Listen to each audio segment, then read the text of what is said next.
Some cops tarnish their professions so much that they don't even deserve to wear a badge. Here are some shocking tales of corrupt officers who abused their power and paid the price for it. Beginning with a man who had a better understanding of the law than the corrupt officers attempting to apprehend him, the new Smyrna Beach Police Department initiated an internal inquiry into these 3 officers. These officers were accused of unlawfully detaining an individual who seemed to be doing nothing wrong. They just don't want you up here anymore.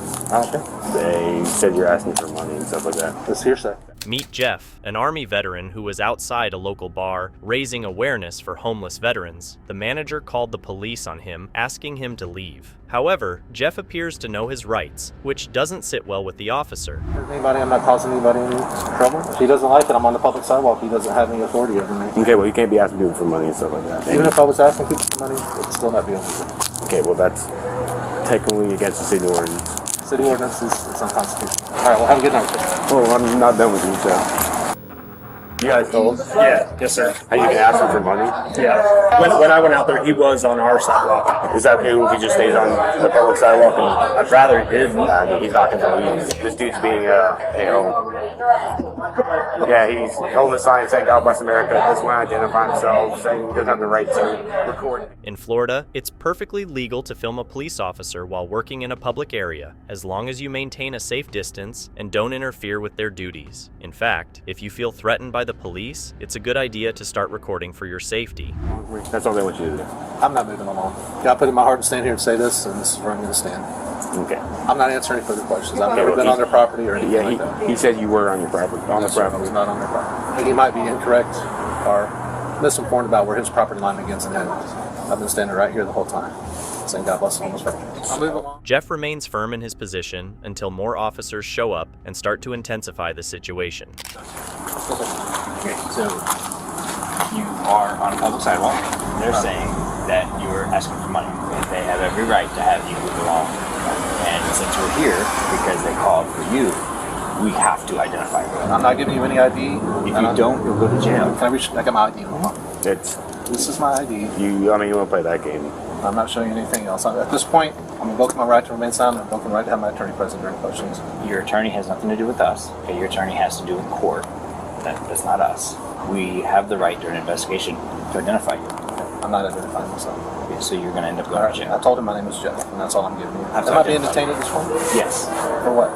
For the identification of you, which is an investigation that they started. Okay, I'm not giving any identification. I would like to remain silent. Okay. At this point, you're being detained. Okay. So, you see this? Good. I don't consent to any searches. I don't consent to any seizures. But you're right now. I'm making sure you have no knives on you. You were breaking the law. What's this? There's 2 magazines in my left pocket. Okay.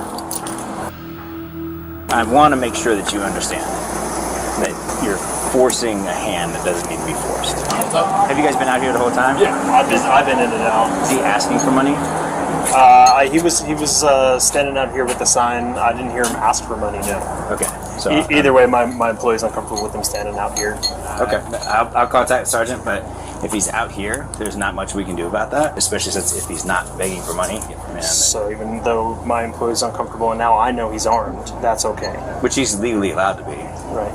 Yeah. It doesn't. A lot of people are legally allowed to be there. To simplify, Jeff hadn't violated any laws at all. He was on public property, exercising his right to free speech by raising awareness for a cause. Any concerns the employees had about this were their own issues. Just asked the guy who's sitting on the porch, and he says he didn't hear you beg for money. And so the only person who has a complaint about you standing on city property, which is not his problem. Jeff was permitted to leave, which should have concluded the story. However, one key detail we haven't mentioned is that at the time of this incident, panhandling or soliciting money from strangers was not prohibited by law in Florida. This implies that not only was Jeff harassed and falsely arrested for a non-existent crime, but the action wasn't even unlawful to begin with. The police officers involved have much to clarify, and the situation only escalated from there. 1927 hours on Tuesday, December 14th, 2021. Were you dispatched to a call for service identified as a suspicious person at the New Smyrna Brewery located at 143 Canal Street? Yes. What did they tell you? The call note started out saying that there was a male dressed in all black. Originally, he was asking for money from people standing there, and that's all I read because I was right around the corner from the scene. So what crime were you intending to investigate there? Well, at that point, they said that he was at or in the business, and the business owner just wanted him to be moved along. Do they call that panhandling or asking for money is what it said in the call notes? Yes. Is panhandling a crime or a city ordinance violation? It's not a city ordinance violation. Why did you tell Mr. Gray that asking for money is technically against city ordinance? At that point, I thought panhandling was a city ordinance violation. What's the state statute refer to? Like if you're blocking, like stepping out in traffic, blocking people's right to move. So it's a 316 violation for some type of impediment of traffic. Right. If It's a you're traffic violation. soliciting or entering traffic patterns, right? That wasn't the case here, was it? No. Okay.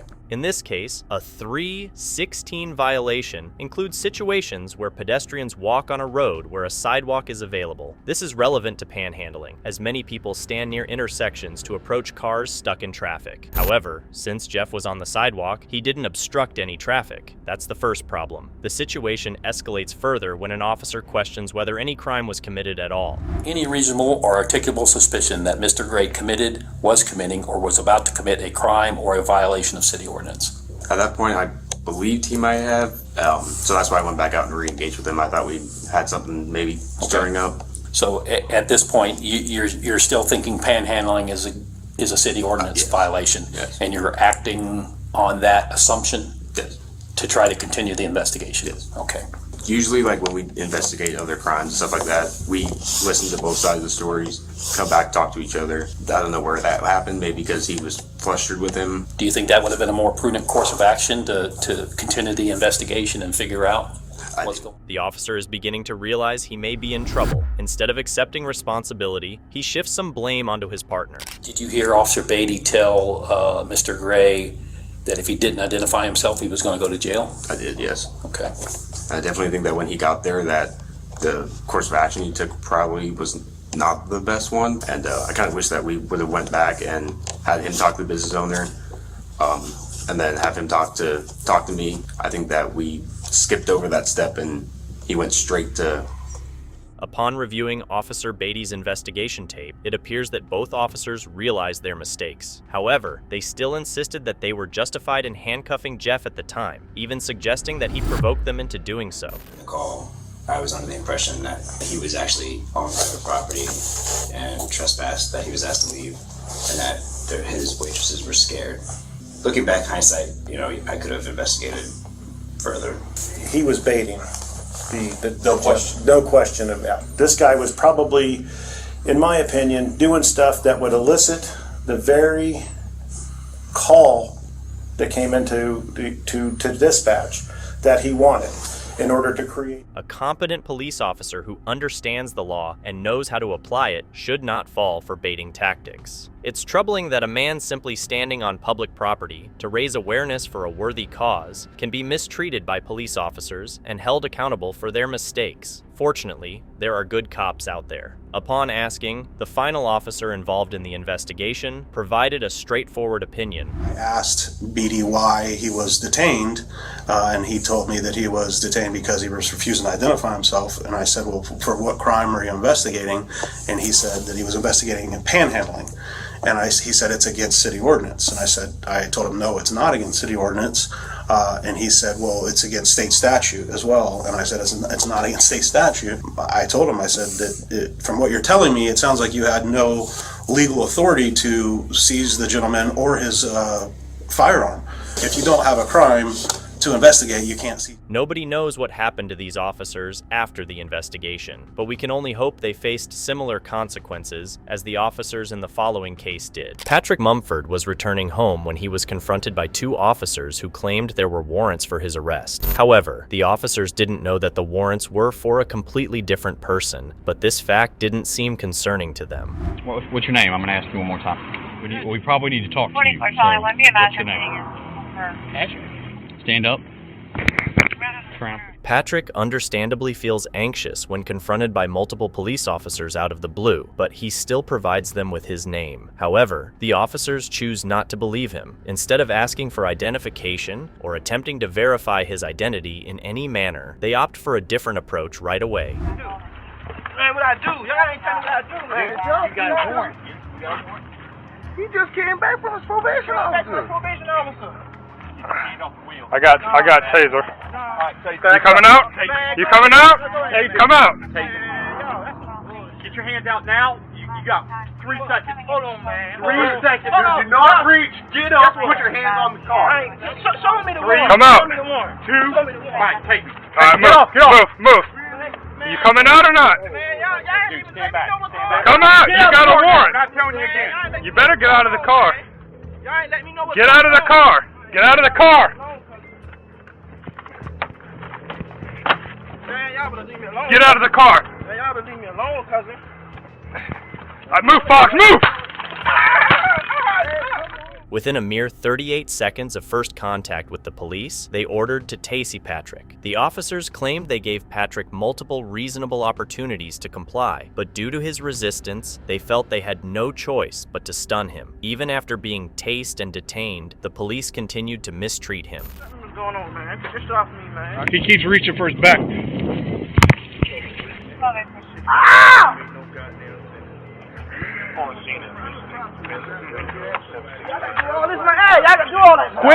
Quit resisting. I got him, guys. Just get The police searched Patrick, suspecting he was reaching for a hidden weapon of his own. However, as expected, they found nothing except his wallet. Surprisingly, this turned out to be a blessing in disguise for Patrick, as his ID was found inside the wallet.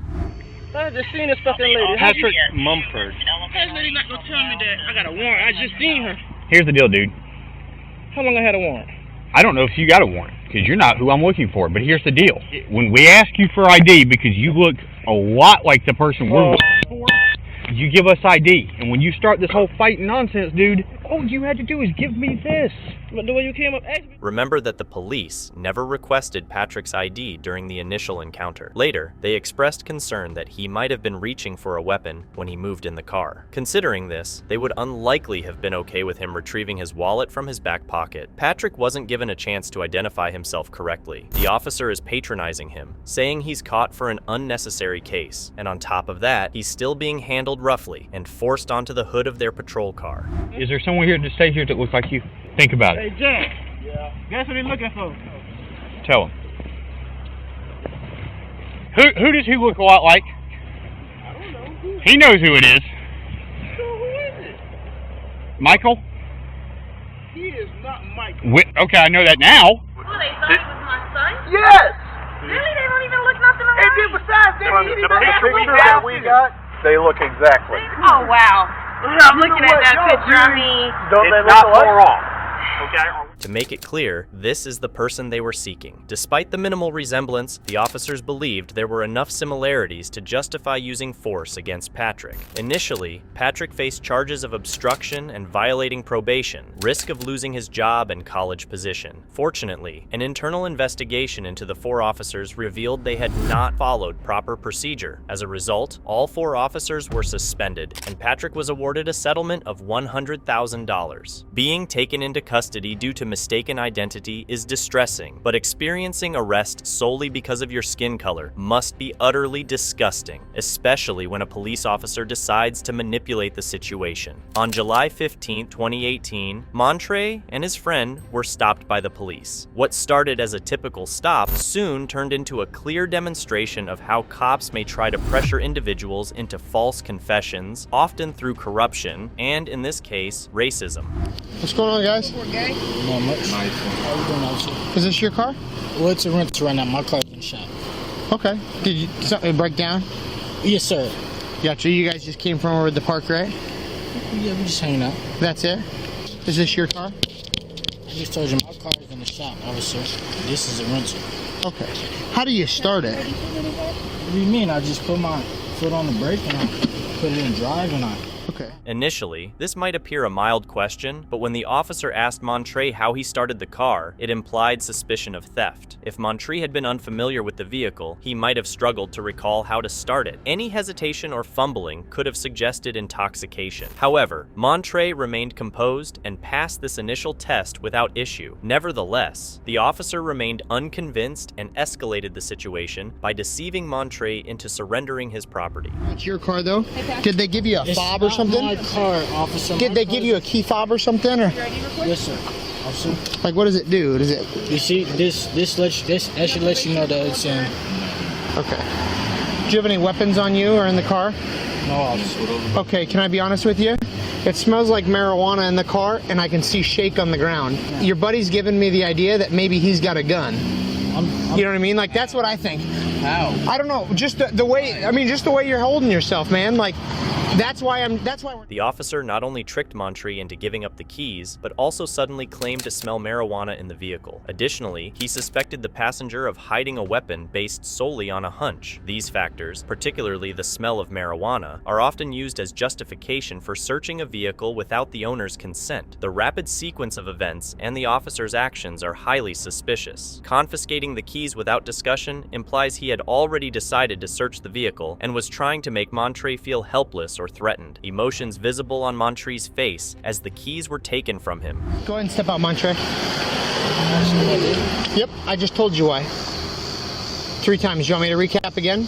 I mean, I told you I'm a cop. Face the car when you step out. Face the car when you step out. Face the car when you step out. Don't flex. Don't flex. I don't know what you're doing, man, but you need to knock that off. Stop pulling on your arms. What's going on, dude? Where are you trying to go? What are you doing, dude? Officer, I'm not doing nothing to you. Well, you're making me think something funny's going on, man. Okay, so slide over here. I mean, your heart is thumping, dude. Like, you're beating. All the actions and words of the cop thus far align with what's typically defined as corruption. Despite this being a serious matter for Montre, the officer consciously adopts a lighthearted and jovial demeanor, employing terms like funny and silly to convey condescension. Additionally, he notes Montre's rapid heartbeat and visible nervousness, which are common observations in similar circumstances. Innocent individuals like Montre often feel anxiety or frustration in such encounters, providing an easy opportunity for the cops to detain them and justify probable cause, which is precisely what the cop did.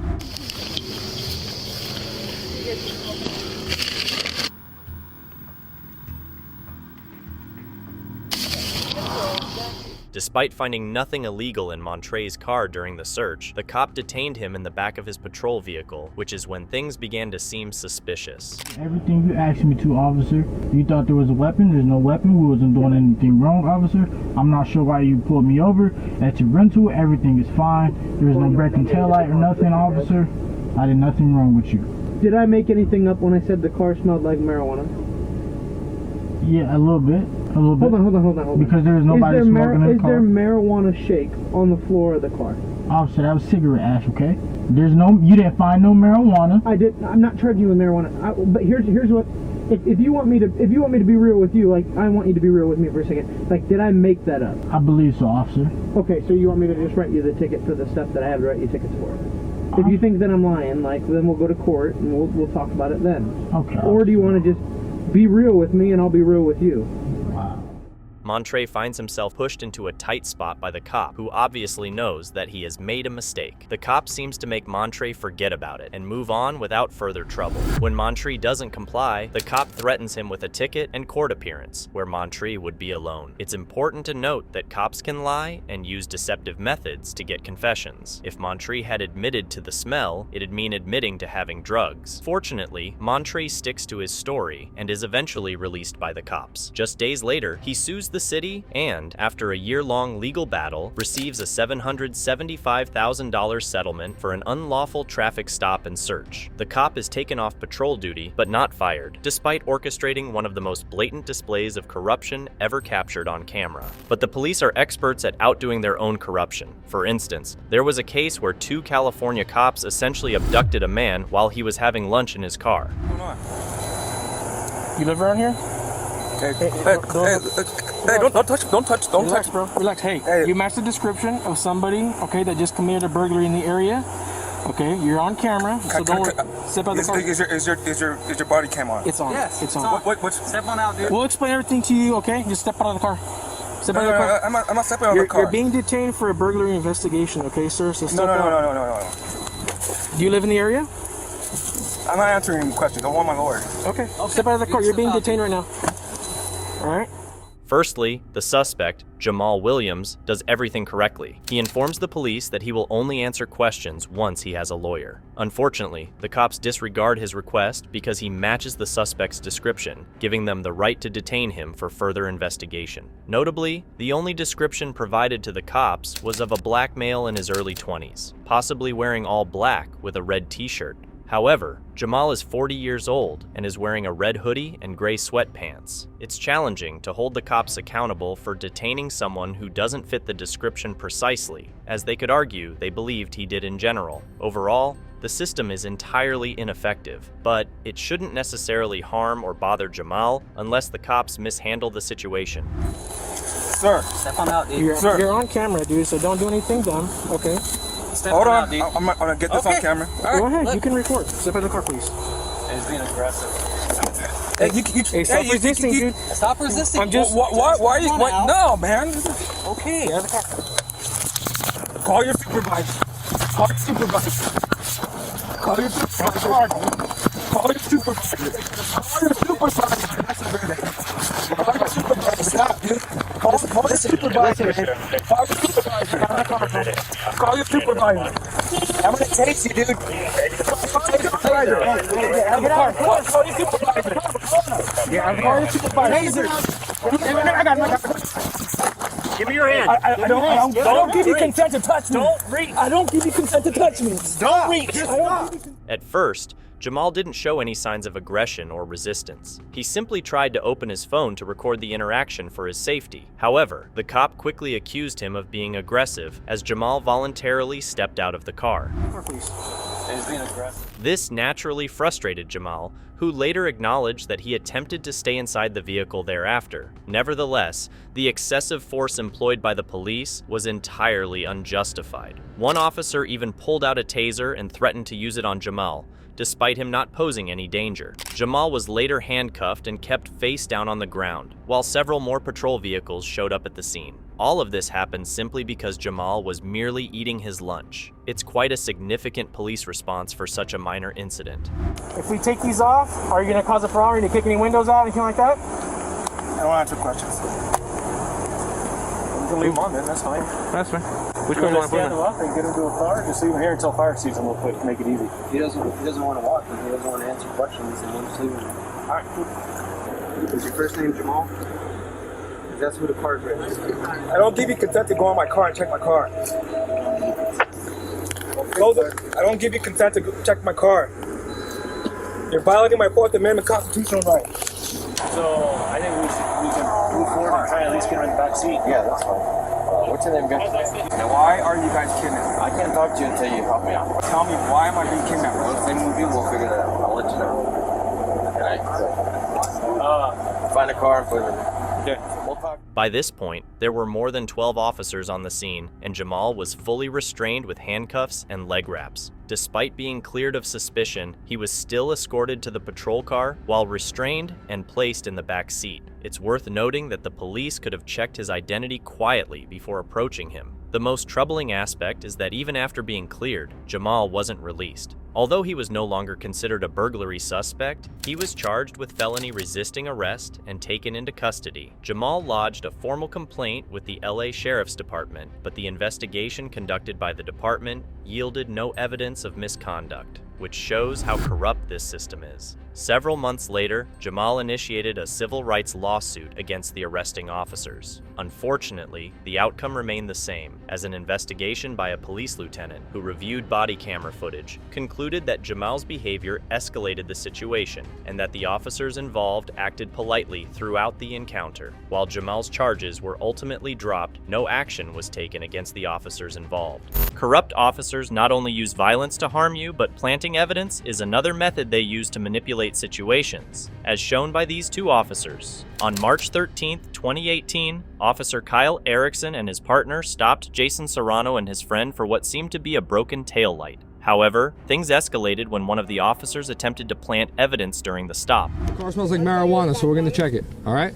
Okay, and then what? Then that's it. Then I got to make sure everything's good with your end. Just get the taillight fixed. There's nothing in the car.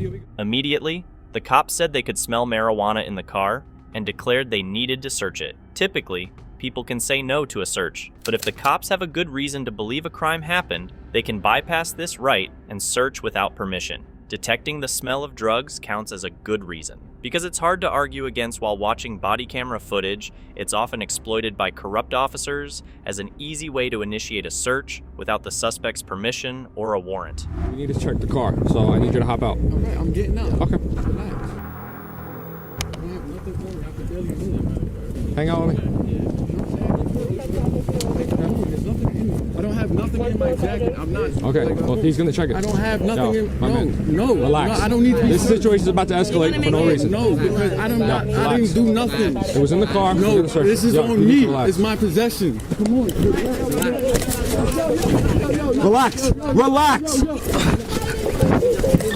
Relax. Put that jacket down right now. Put the jacket down. For the rest of the footage, Jason stays on the ground, cuffed, clearly in discomfort from the takedown. It took almost 20 minutes for an ambulance to come. It's unclear in the video, but Jason looks like he's in a lot of pain, showing that excessive force was employed during the takedown. This is just the start for the cops. You can see when they realize what's happening. All right, I'm searching the rest of the car. Actually, I'll let you check. Yeah, there's my flashlight. I'll stay with him.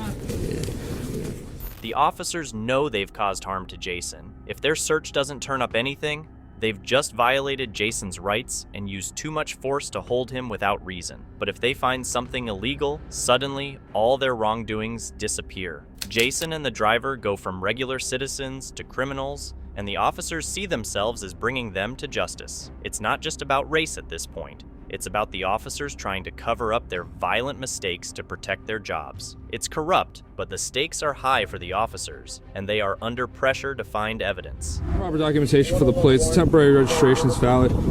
Just ran her permit only. He doesn't have a driver's license. Yeah, that's pretty much it. Just seeing my partner found anything yet.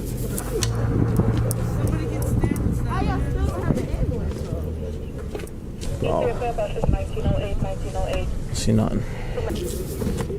After looking through the vehicle for approximately 5 minutes and finding nothing, the cops become more disturbed. However, things begin to take a shady turn when unable to find any evidence. The officers employ a bit of creativity. See nothing.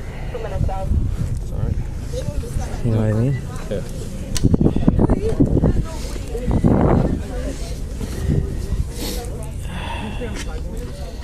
The detective openly places some marijuana in the car's cup holder, right in front of his camera, even though he'd already checked there multiple times. He doesn't try to hide it, which suggests he's done it before and thinks he won't get caught. The officer's conversation hints that this might be a regular thing for them. You good? Yeah, good? Yeah. Suddenly, the police had a case against Jason. During the stop, they claimed they smelled marijuana in the car. Jason became aggressive when they asked to search it, so they subdued him and searched the car. They allegedly found a small piece of marijuana in the cup holder and even flakes in his jacket. This led to Jason being taken to trial and charged with marijuana possession, resisting arrest, and obstructing governmental administration. It wasn't until over 2 years later that the body cam footage emerged, leading to the dropping of Jason's charges. As expected, no charges were filed against the officers. However, this incident raised a significant concern. What else has been recorded on these cameras that we don't know about? It's surprising how many cops seem to forget they're being watched all the time, just like these officers who got caught by their own dashboard cameras. In March 2022, 2 officers noticed a man holding a sign on the roadside warning drivers about a speed trap ahead. They pulled over to investigate. The man, identified as Jonathan, had offended the officers with his actions.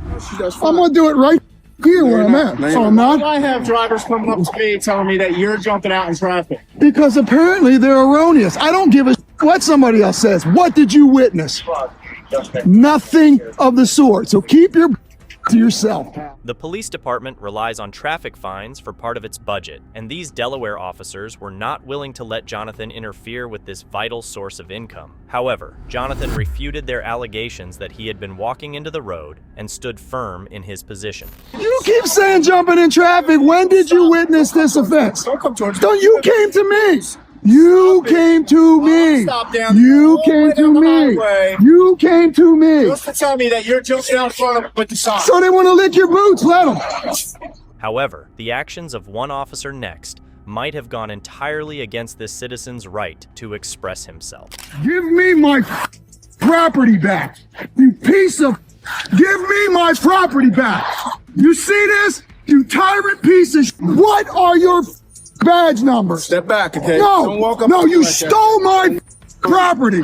Did you see anything in my hands? You stole your piece property? of... Have a nice day. Jonathan informs the officers that he'll return with another sign soon. As he drives away, he makes a disrespectful hand gesture toward the cops, leading them to pull him over. What happens next during this traffic stop isn't just silly, it's outright corrupt. Stopping me for constitutionally protected speech, right? Because you had your hand out the window. This is what I did. You got a problem with that? Sir, listen to me.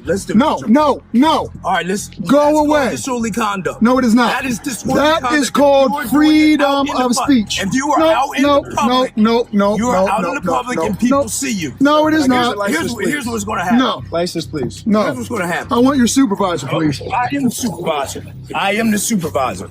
And that's what Both officers appear confused about the reason for pulling Jonathan over, and it's becoming quite embarrassing for them. I'm going to take you to court. But here's what I'm saying. Take it to court. That's what I want you to do.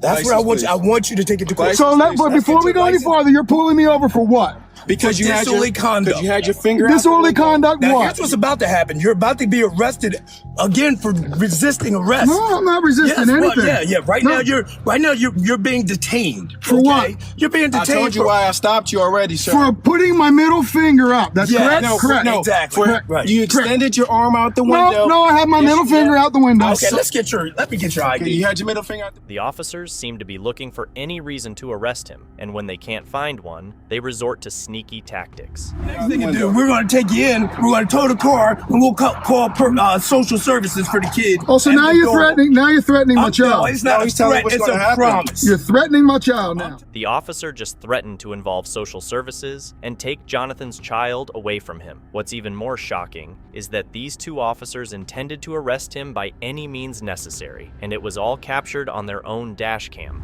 If you put your arm out the road, your hand out the road, and you like with a middle finger, you could. That's like a, isn't that?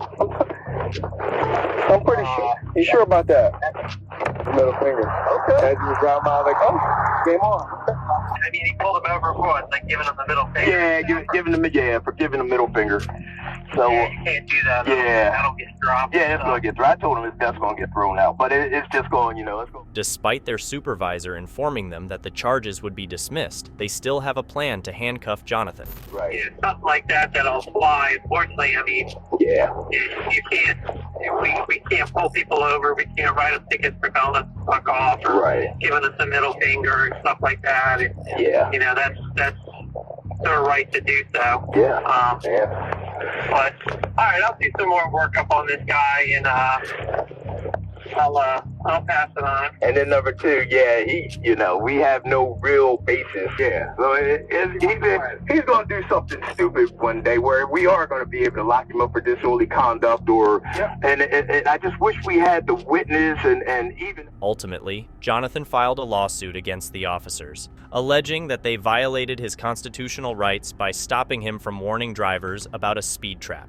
In September 2023, he won the case and received a settlement of $50,000 as compensation. This police officer named Grant Hardin initially seemed like an epitome of professionalism, but detectives later discovered a shocking secret about him. Hardin, a 50-year-old officer, was arrested on suspicion of murder. It turned out that his crimes and behavior were highly troubling. On February 23rd, James Appleton parked his car on Gan Ridge Road to take a phone call with his brother-in-law. Suddenly, there was a loud bang on the phone, followed by silence. A bystander saw a white Chevrolet Malibu parked behind James's car, which quickly sped away after the noise. When the bystander approached, they found James dead with a gunshot wound to the head. Gateway, Arkansas, a small town with only 400 residents, quickly identified the owner of the Chevy as Grant Hardin, a local police officer. Later that night, Grant's vehicle was stopped at a police roadblock after he had taken his family out for dinner. He was promptly taken in for questioning. Unfortunately, Grant's extensive experience in law enforcement made this interrogation one of the most challenging and painful experiences for Arkansas police. Chamberlain. I know we have James Chamberlain. Okay. Did you used to be a police officer somewhere? Or, I recognized you, but I wasn't 100% sure where I knew you from. But somebody said that you used to be a police officer in Gateway or something. The interrogation starts informally, with Detective Chamberlain asking Grant about his career as a police officer. Since they both work in law enforcement, Chamberlain hopes to establish common ground and build trust, making it easier for Grant to open up. However, this approach backfires, as Grant becomes resistant once he's read his rights, deciding to make things challenging for the detectives. Here's the thing. I want to talk to you about what you've done today, okay? Can you just take me through when you woke up this morning to when you got stopped by the police out there in, what's the name of that road that you're on? I'm sorry, I'm going to drop Gant Ridge? I'm not going to say anything after I've been read those rights yet. Okay. Well, I don't know what's going on. I am kind of sickly to what I'm here for. Until now, Grant hasn't been informed about the reason for his detention. He expresses feeling unwell due to the unsettling situation he finds himself in. His body language suggests he might also feel vulnerable and somewhat inferior, experiencing being a suspect rather than the detective for the first time in his life. You don't want to explain what you've done today? Did you? Is there a reason behind that? What was the first thing said? I have the right to remain silent. Okay. So you're telling me that you don't want to talk to me right now? Okay, cool. Hang tight right here for just a few minutes. As is typical in such cases, the detectives step out of the room briefly to discuss their interview strategy. This allows them to plan their approach and leaves the suspect alone to worry about their circumstances. However, it also gives the suspect a moment to gather their thoughts and prepare their story, potentially catching the detectives off guard. By the way, I'm Detective Cordier. I think we've met once before. Probably so. Yeah, I think so. Okay, so I don't know if I scared you at the beginning or what, but that's why I was trying to, and I can't, you see the position that I'm in. I can't tell you why you're here, but at the same time, I need to rule you out into something. Does that? When the detectives return, they try a different approach to making Grant feel better. They tell him they just want to ensure he's not involved in anything wrong, and then he can leave. Usually, this makes people more willing to talk, hoping to get out quickly, but Grant disagrees. You willing to talk to me about your day, knowing that I need to rule you out of something, or like I'm just, if you didn't do anything wrong today, you have nothing to worry about. Yes, I would have liked to, but before the rights were read, so not knowing what's going on. Yeah, and you understand as a detective, we read those rights to everybody who comes in here. It's not just you; it happens to everybody that walks through this room. Being a former police officer, Grant is well aware of these procedures. He knows that everyone, whether innocent or not, must be informed of their rights. He's using this as an excuse to avoid talking and maybe even to delay the interrogation. I guess my question is this, knowing what I just told you, I guess if it was me and I was, if I was in your position, I'd be like, hey, James, I did this, or Grant, I did this, I was at, here, here, here, and here, and I would just be done with it. But at this point, I can't clear you from this because you could still potentially be a suspect. I don't know if I'm not explaining it right or what is going on here. It fine. I just have to, once the rights have been read, I have to, it says I have the right to be silent. Yes. Okay.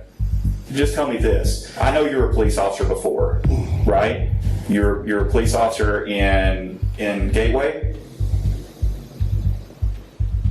It's an easy yes or no. I'm being silent. Well, I can see that. We can do this all night. I mean, it doesn't bother me. You're going to continue to be a suspect until I find out otherwise. Unfortunately for the detectives, Grant refuses to talk during the interrogation, which is legal but hinders the investigation. Detective Chamberlain, visibly frustrated, decides to take a break to avoid letting emotions affect the investigation. However, this break also allows suspects like Grant to plan further.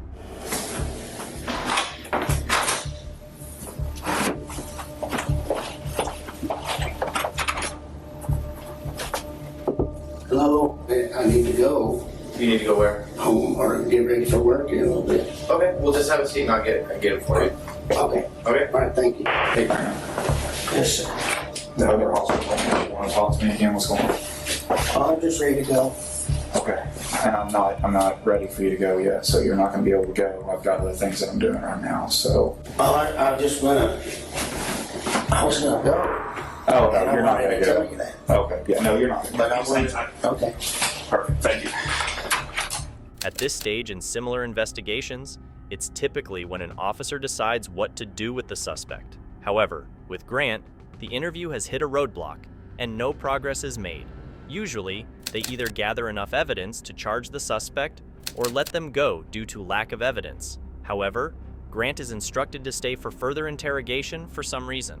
While police talk to witnesses to establish Grant's presence at the crime scene, his silence raises suspicions, though it is legally allowed. Grant's wife's alibi about him spreading grass seeds during the crime adds to the suspicion. All signs point toward Grant, leading Detective Chamberlain to resume the interrogation for a third round. Cordero's talking to your wife right now. I talked to her a little bit, so I kind of got a timeline of where you were and where you weren't today. We all know what happened, okay? I'm not trying to get you in any trouble. I'm not trying to get her in any trouble. You got a little daughter, 16, who needs her parents, okay? I don't know if you've had a problem with this guy for a while, and this was an accident, or you maliciously chased him down, or what happened. But if I don't get your side of the story, I won't ever know. We're writing a book. You got chapter 1, you got chapter 2, and chapter 3. Chapter 1 is what happened today, what started out today, how your day started. Chapter 2 is what led up to the incident, and chapter 3 is you telling me about what happened to lead you up to that. I know you went to eat, out tonight. I know what you said at dinner. I know that you went to Lowe's afterwards. I know everything, but I don't know what caused the incident. And if I don't know that, I've got to assume the worst. I'll let you think about it. I'll give you one more chance here in a few minutes, and I'm not going to talk to you anymore. I'm telling you that. Well, what happened? I know, you know. We have witnesses that put you there. They physically ID'd you. The 2 cars that drove by. Look, man, I just want to know why it happened. I'm going to sleep good tonight regardless. During the time of the murder, when both cars were parked next to each other, the driver of the white Chevrolet waved the passerby before the gunshot. The passerby, Andrew Tillman, recognized the driver as Grant, as they knew each other from the small town for a long time. This firmly places Grant at the scene of the crime. With this evidence, Grant and Chamberlain know what happened to James. Grant realizes his only chance of escaping is to stay silent and hope the detectives can't gather enough evidence. To break his silence, detectives try various tactics, including allowing him to see his wife and daughter, hoping it will provoke an emotional response and make him talk. Your wife's about to leave. She wanted to give you a hug before she left. Are you good with that? Me too. Okay. All right, I'll be back in a few minutes. Thank you. Unfortunately, even this strategy fails. Detective Cordiero decides to try again, this time alone, and with a softer, more sympathetic approach, aiming to build trust with Grant. Male suspects often feel subconsciously connected with female detectives, perceiving them as less threatening and more understanding. In reality, this is the detective's final option. Get ready to think about laying down up on that desk, but it looks awful hard. Yeah, I don't know if you'll be any more comfortable up there than what you are now. Can you help me understand how we got to this point? I don't know. I don't know. Man, I remember being on patrol and running into you one night. Help me out on a call, back me up. Oh. It was way back in, I guess almost 3 years now. Well. Two. Yeah, probably so. Like that. Yeah, something like that. You guys are always good to help us, help me too. Yeah, absolutely. Brad, he was always. Cordier begins by sharing an anecdote about how Grant supposedly supported her on a case 3 years ago, although he doesn't recall it. This strategy aims to convey to Grant that Cordiero will be particularly understanding and supportive towards him, given his past favor to her. It also allows them to reminisce about their shared experiences on the force and the colleagues they've encountered, strengthening the emotional connection Grant may be developing. I just don't understand how we got to this point. Yeah, me neither. You're willing to talk? Tell I'm me. just ready to go to bed. I don't blame you. Me too. Me too. And if we could do that, you just talk to me. Well, I just have to, since you read those rights, I have to do the right. Well, what's the difference? You know the difference? regardless of something happened or not, and if it did, if it was an accident, well, tell me. Like, let me help me help you. Like, I want to know what I can do or what happened today to be able to explain it later. I don't know what happened today. I just need to. You know, people are gonna have questions. Your family. Well, I have questions. Well, exactly. So why can't we figure this out? Cordiero deliberately employs inclusive language like, "we will figure this out together," and adopts open and expressive body language to help Grant feel at ease and included in finding a solution. By being friendly and accommodating, she encourages Grant to open up to her, or at least provide an opportunity for further discussion. Start from the very beginning. I mean, I know you probably slept in because you work nights. I work nights. Trust me, I worked nights for almost 4 years. I understand how that sleep schedule is. yeah, I sleep's all So, messed up. did you sleep in today? Yeah, I bet you did. You could have got to work tonight, huh? Yeah. Yeah. What time did you get up? Noonish. Around noon. That's usually what time I got up too. Did you watch anything good on TV? Usually that's what I do. I'd eat and watch TV. I'll woke myself up a little bit. Anything good? Same old stuff. Oh yeah? On TV. You watch the same episodes? Or like, do you have a specific TV show you would wake up and watch? Well, we watched, my wife always has it on, I can't remember what channel it's called, right now, TV Land. Oh, okay. I haven't really watched any of that. I couldn't even tell you what it was about. Is your wife like that? Oh, well, I think she'd better watch other stuff, but Yeah. Grant began speaking, which was a significant breakthrough. By maintaining the flow of conversation, Cordiero hoped to learn more about where he was and what he was doing. She's also trying to be friendly with him to get him to open up. However, when Cordiero attempted to redirect the conversation towards the case, he reverted to silence again, refusing to answer any further questions. I think you have a lot to live for. Beautiful family, who I've had the privilege of talking to. The way I look at it is, you're a man. Men face their mistakes and they own up to them. And they figure out what happened and figure out how to solve it and move on. Like I said, I'm honestly here to help you. I want you to understand that. I wouldn't spend my time in here with you if I didn't. And that something happened today that needs to be explained. Did you make a mistake today?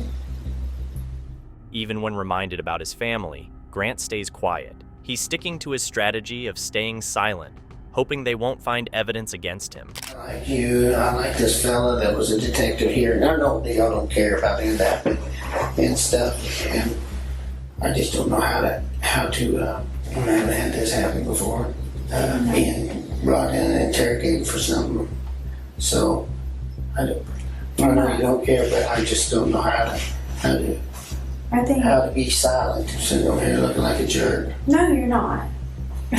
Honestly, you are far from that. You're very polite. Don't you know why you're here? I appreciate you guys, and I'm just can I get a lawyer? Yeah, it's up to you. But obviously something's going on and I need one. I just want to hear your side of it.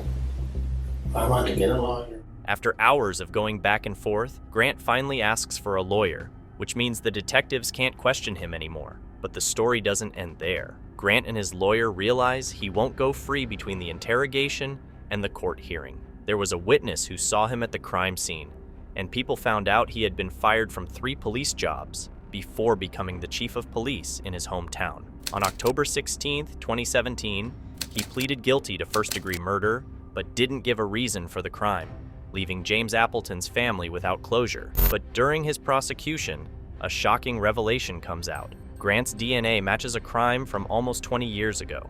In November 1997, a teacher from Frank Tillery Elementary School was attacked in a school bathroom, and despite a 20-year investigation, the case went cold. Grant's DNA was found to match, and because police had a warrant to arrest an unknown suspect, he was sentenced to 14 years for that crime. Combined with his sentence for James Appleton's murder, Grant Hardin was sentenced to 35 years in prison, likely spending the rest of his life behind bars. But Grant isn't the only example of a police officer turned killer who nearly escaped justice. For a more straightforward example, let's examine the case of William Talley. On May 11th, 2019, officers received a concerning call reporting an argument involving ex-police sergeant William Talley and his girlfriend, Kelly Levinson. During the dispute, Talley allegedly fired shots at Levinson. He then left the scene in her truck, concerned about the extent of the damage he caused. So nobody's here has been injured? No, that's what I told him when I called. He told me that he goes and told her. The police had to act swiftly and treat the situation as a potential crime scene. They searched the house to ensure Kelly's safety, hoping silently that they wouldn't find Kelly dead. Brown, who used to work for There's a dog in there. Yep, she's right there. Start again, man. When they entered the house, they found signs of a physical fight, and in the kitchen, they discovered Kelly's lifeless body. With this evidence, the police quickly identified William as the main suspect. However, arresting him proved challenging, as he had received police and SWAT training. Then, unexpectedly, the police received a call informing them that William had been involved in a car accident. They hurried to the hospital, where they found their prime suspect, injured, and waiting for them. I'll take care of you now.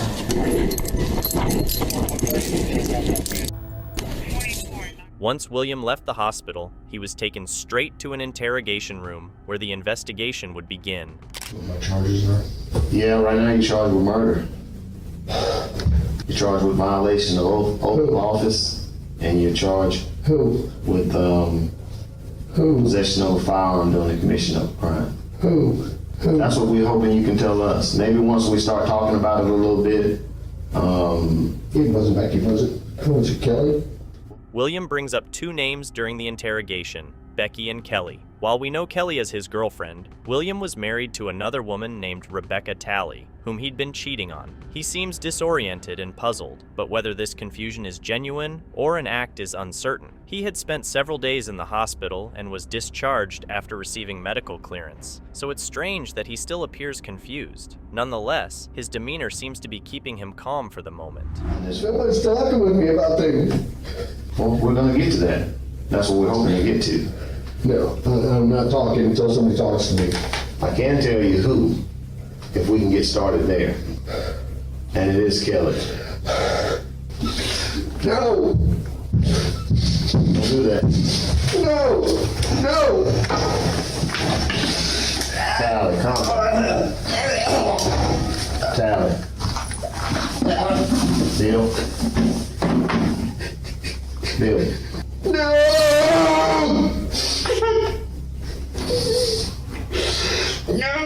There is a slight possibility that William genuinely feels devastated by Kelly's death, but since he didn't seem to know what he was doing when it happened, it's more likely he's just pretending to be upset. He might be using his distress as a cover to express how messed up his life is now, all because of a fight with his girlfriend. He's probably also mad that he got caught so effortlessly, especially given his background in SWAT and police training. Even though he tries to maintain his composure when talking to the detective, he can't keep it up for long.